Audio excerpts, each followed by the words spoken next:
Assalamualaikum warahmatullahi wabarakatuh. Apa kabarnya Bapak Ibu di mana saja Bapak Ibu berada? Semoga Bapak Ibu semua selalu dalam keadaan sehat walafiat.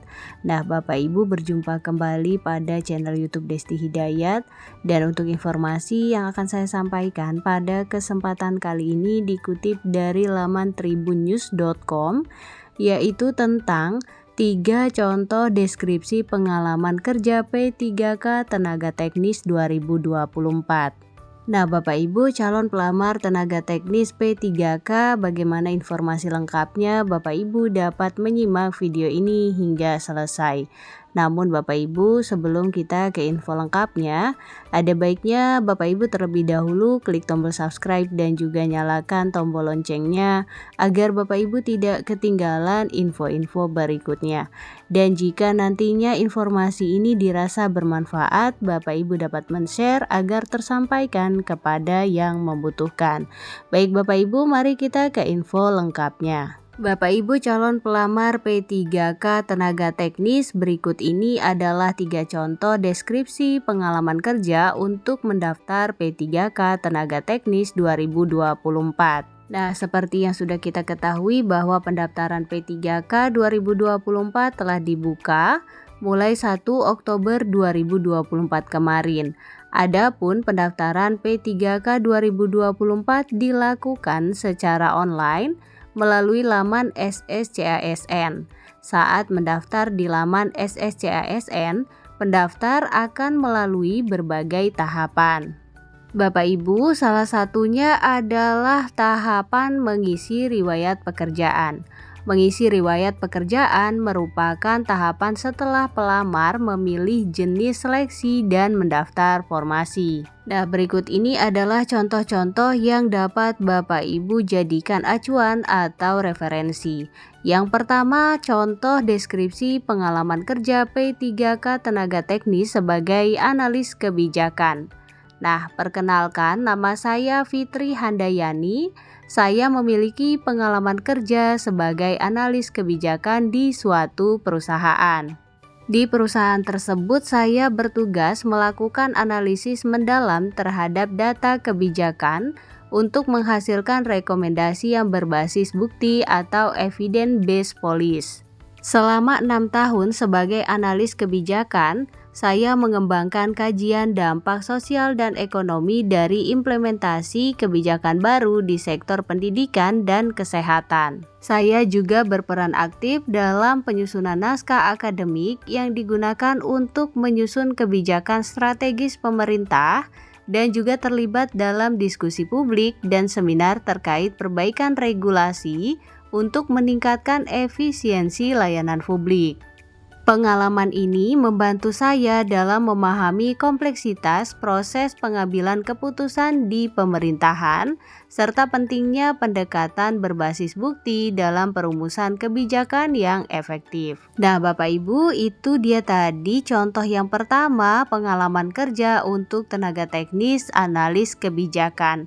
Yang kedua, contoh deskripsi pengalaman kerja P3K Tenaga Teknis sebagai analis sumber daya manusia aparatur. Kurang lebih isinya seperti ini Bapak Ibu. Nama saya Dedi Pratama. Saya memiliki pengalaman bekerja sebagai pengelolaan SDM, khususnya dalam penyusunan dan implementasi program pengembangan pegawai di suatu perusahaan selama 5 tahun. Sebagai pengelolaan SDM, saya melakukan asesmen kompetensi dan potensi pegawai untuk menentukan kebutuhan pelatihan dan pengembangan karir. Saya juga berperan dalam menyusun kebijakan pengelolaan SDM aparatur yang berbasis merit system sesuai dengan peraturan yang berlaku. Dalam posisi ini, saya terlibat dalam perancangan strategi peningkatan kompetensi pegawai melalui program pelatihan berbasis kompetensi. Salah satu pengalaman berharga dalam pekerjaan ini adalah ketika saya berhasil merancang dan mengimplementasikan program pelatihan yang secara signifikan meningkatkan kompetensi pegawai, sehingga produktivitas tim meningkat sebesar 20% dalam 1 tahun.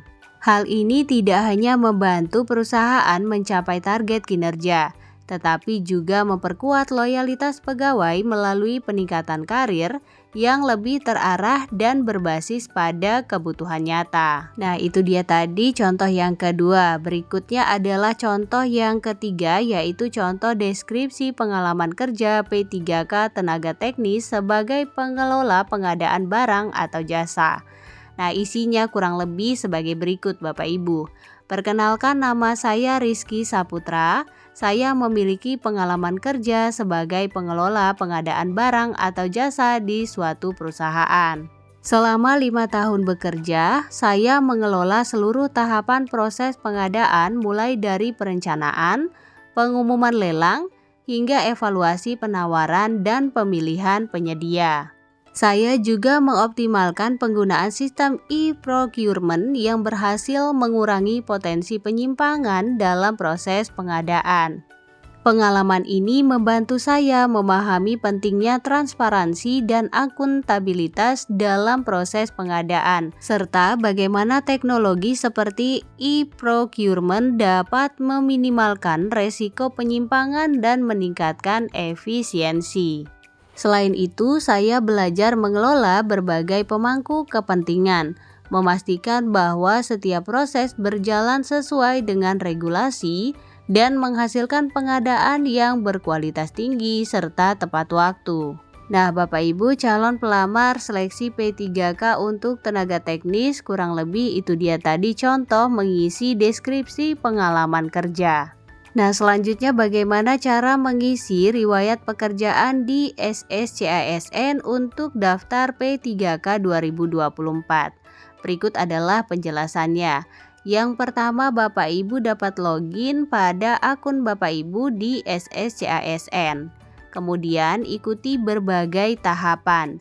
Jika sudah memilih jenis seleksi dan mendaftar formasi, maka Bapak Ibu akan diarahkan ke kolom pengisian riwayat. Kemudian Bapak Ibu isikan deskripsi pekerjaan, mulai dari nama, unit kerja, hingga mendeskripsikan kerja Bapak Ibu. Kemudian pada menu riwayat kerja, klik tambah riwayat pekerjaan untuk memasukkan informasi baru.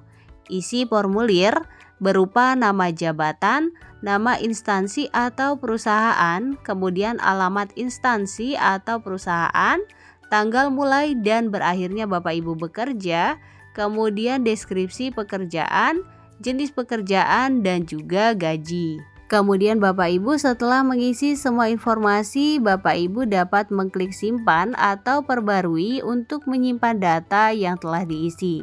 Pastikan semua informasi yang Bapak Ibu isi atau Bapak Ibu masukkan sudah benar dan juga sudah lengkap. Nah, Bapak Ibu, demikian tadi informasi mengenai 3 contoh deskripsi riwayat pekerjaan untuk P3K tenaga teknis. Semoga informasi ini dapat menambah wawasan juga bermanfaat bagi Bapak Ibu semua. Jangan lupa Bapak Ibu untuk share video ini agar tersampaikan kepada yang membutuhkan. Jangan lupa berikan like pada video ini, klik tombol subscribe dan juga nyalakan tombol loncengnya agar Bapak Ibu tidak ketinggalan info-info berikutnya. Baik Bapak Ibu, terima kasih. Assalamualaikum warahmatullahi wabarakatuh.